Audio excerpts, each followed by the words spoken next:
Welcome to chemistry class. पिछले video में पढ़ा था हमने हाइड्रोजन बंध के बारे में, अल्कोहल में हाइड्रोजन बंध के बारे में। और हाइड्रोजन बंध दो प्रकार के होते हैं, अंतर अणुक हाइड्रोजन बंध और अंतर अणुक हाइड्रोजन बंध। ये अंतर अणुक हाइड्रोजन बंध के डायग्राम है, मतलब स्ट्रक्चर है। ये अंतर अणुक हाइड्रोजन बंध की स्ट्रक्चर है। ये फिनॉल है, ये O जुड़ा हुआ है, dot dot H dot O, double bond C, single bond ये OH। सैलिसिलिक अम्ल है और ये फिनॉल है, ये O single bond H dot dot O, single bond N, double bond O N। ये O फिनॉल है, Cl। ये O nitrophenol, O chlorophenol. Hydrogen बंध एक दुर्बल आकर्षण बल होता है, मतलब जिसकी बंध ऊर्जा 3 से 10 kg Cl होती है। हाइड्रोजन बंध एक दुर्बल बंध होता है जिसकी बंध ऊर्जा 3 से 10 kg Cl होती है। Application: effect of hydrogen bonding. Hydrogen बंध के प्रकार, गलनांक व कथनांक, मेल्टिंग एंड बॉइलिंग पॉइंट।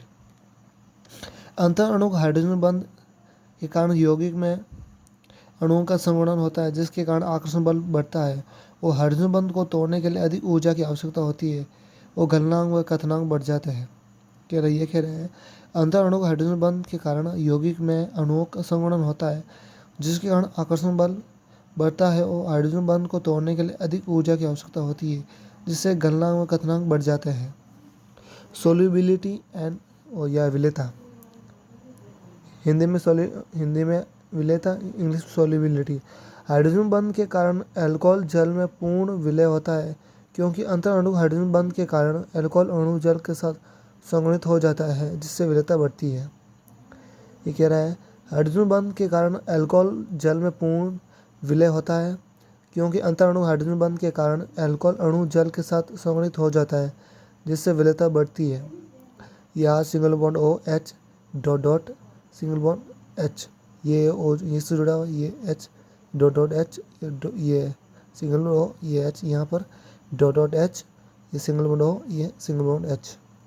ये स्ट्रक्चर है, संरचना। श्यानता, विस्कोसिटी।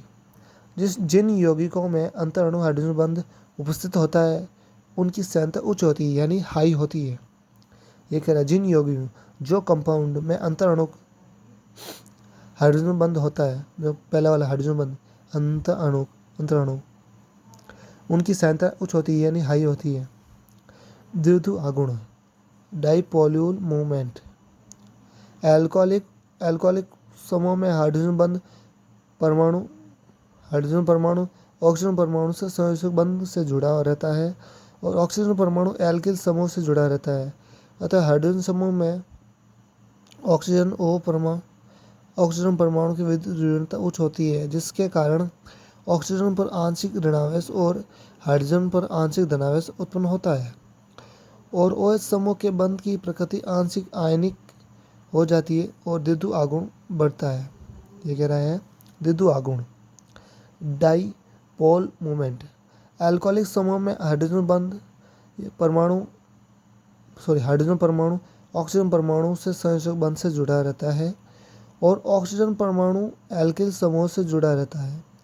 अतः OH समूह में ऑक्सीजन परमाणु की विद्युत ऋणात्मकता उच्च होती है, जिसके कारण ऑक्सीजन पर आंशिक ऋणावेश और हाइड्रोजन परमाणु पर आंशिक धनावेश, यानी हाइड्रोजन पर आंशिक धनावेश उत्पन्न होता है और OH समूह के बंध की प्रकृति आंशिक आयनिक हो जाती है और द्विध्रुव आघूर्ण बढ़ जाता है। ये पॉइंट है इसके। पहला है गलनांक एवं कथनांक, सोल्यूबिलिटी, श्यानता, विस्कोसिटी, द्विध्रुव आघूर्ण।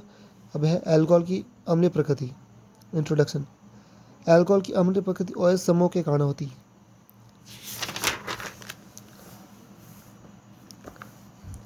OH समूह में ऑक्सीजन से जुड़ा हाइड्रोजन परमाणु प्रोटॉन के रूप में बाहर निकलता है और अम्लीय प्रकृति को दर्शाता है।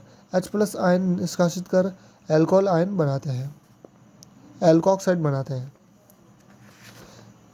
ROH H+1। ये इधर जा रहा है। एल्कोहल की अम्ल प्रकृति OH समूह से जुड़े एल्किल समूह पर निर्भर करती है। एल्किल समूह के प्लस आई प्रभाव के कारण ऑक्सीजन पर इलेक्ट्रॉन घनत्व बढ़ता है, जिससे आयन का निष्कासन आसानी से नहीं हो पाता। OH समूह से जुड़े एल्किल समूह की संख्या बढ़ने के साथ साथ अम्लता घटती है।